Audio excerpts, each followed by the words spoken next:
Deleted session, August 7, 1978.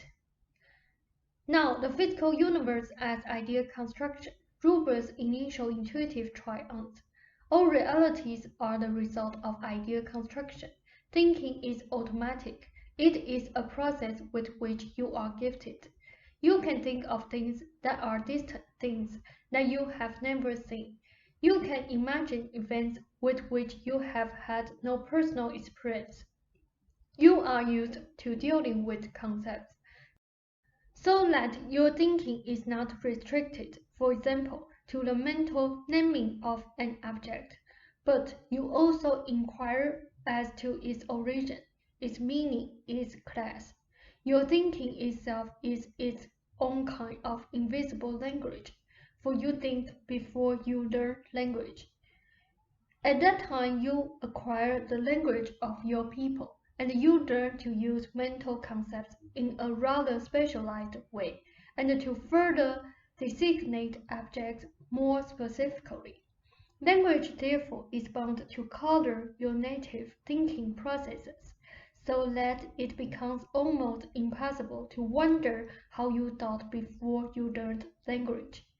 Your mind is equipped with a certain mental understanding, as your body is equipped with an automatic physical understanding of its nature in relationship with the environment. Your physical senses correlate fairly quickly, so that consciously you are aware of your physical stance and relationship with the immediate physical world. Beneath this, there are other communications, not consciously recorded, so that the body reacts to temperature, air pressure, and so forth, and react accordingly. In the same way, beneath your conscious use of language, there lies a vast inner communication, a mental system upon whose basis language must rest. There, you deal with ideas and concepts in a far different context.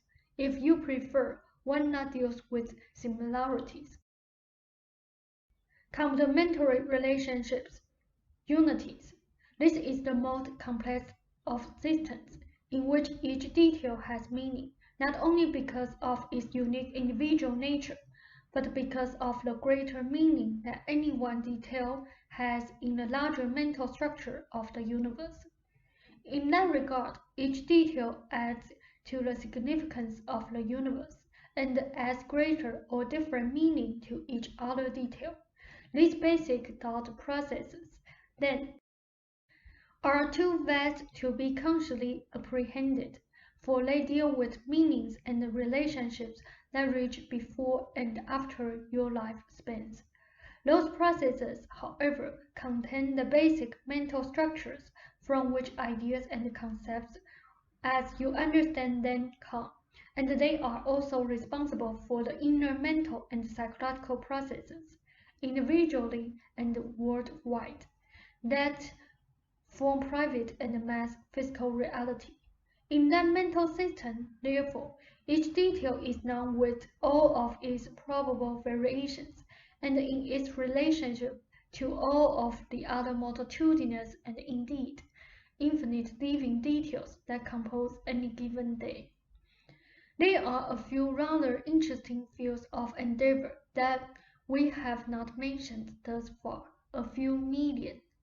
Now, this basic mental system provides the infant's natural mental environment and nurtures it so that the infant is anything but strictly programmed mentally.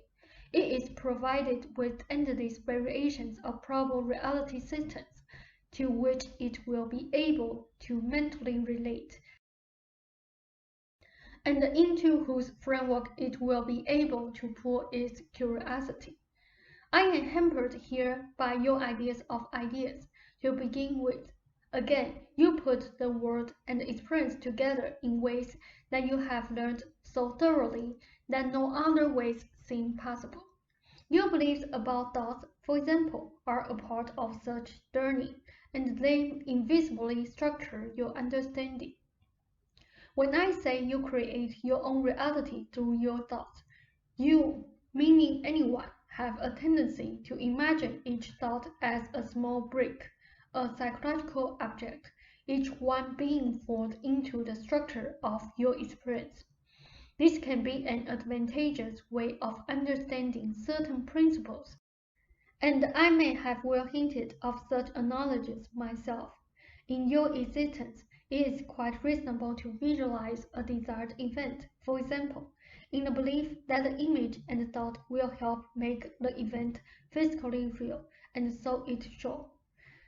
It may also, of course, mean that other, perhaps more desirable events that you have not thought of may not happen because you have been so specific, and perhaps determined your desire from your own level of understanding only, where the reservoirs of this deeper mental system might have been able to tell you that the event you want so badly is not, after all, to your best interest. Your usual perception is, of course, blacked by time and by your conscious understanding at any given point in your lives. The processes at this other level are so lightning fast, so inclusive, that they would not seem to carry any recognizable concepts, simply because the vast amount of information could not be followed or slowed for your attention. At those basic levels, direct knowing is involved, knowing itself in all of its infinite patterns, and that process alone involves unimaginable motion. Nevertheless, that process is the foundation from which your mental life arises. Whenever you think anything, which is always, you are in touch with that foundation. I have told you that your body knows how to grow, and surely that much should be obvious. The body knows which cells to activate and so forth, and how. In the same fashion, your mind knows what thoughts are best for it to think, for it knows the great capacity of the individual human mental processes, and it works for mental and psychic fulfillment even as the body works for physical fulfillment. Each person has a highly unique mental environment, for various reasons not to be gone into here.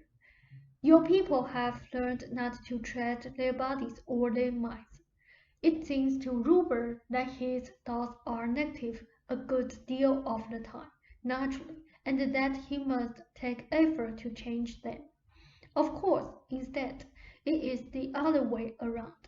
His thoughts are creative and exuberant, naturally, when he leaves himself alone, and the troublesome thoughts that seem so natural now are the result of acquired mental patterns, as he began to distrust his own nature, as given many times.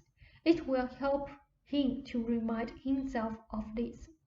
The mental processes at this deeper level, however, are different, of course, than your conscious ones, and in dreams, again, there are hints of a deeper kind of knowing and a deeper kind of unity. When dreams appear bizarre, it is only because, awake, you cannot follow the intricate creative unity that unites them. I am giving you this material for a reason, and I hope to carry it further, because I want both now to begin to have a feeling for the reality that exists behind your experience with concepts or ideas, and the information itself will help you intuitively apprehend some of the material just given. Now give us a moment.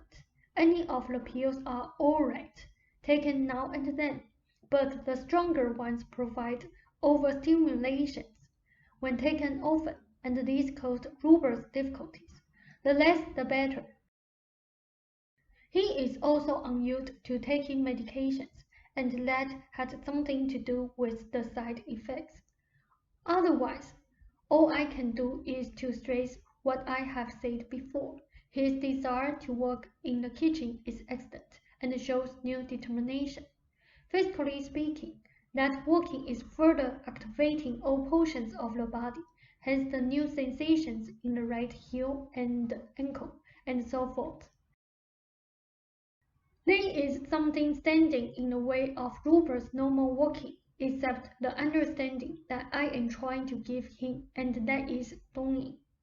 The material just given has also been given for that reason, for trusted. His mental life would blossom overnight. He became overly cautious because he thought he should be that way. Though he was not by nature, he thought it was not mature or reasonable to trust people. He was afraid he was too vulnerable. He was afraid, too, of his own spontaneity, as I have so often said. When, of course, his spontaneity is the best insurance of protection, for the mind and the body know when there is danger and when there is not. Forget then, both of you, imagined dangers of any kind, and all such projections and obsession. Ra said, "Okay."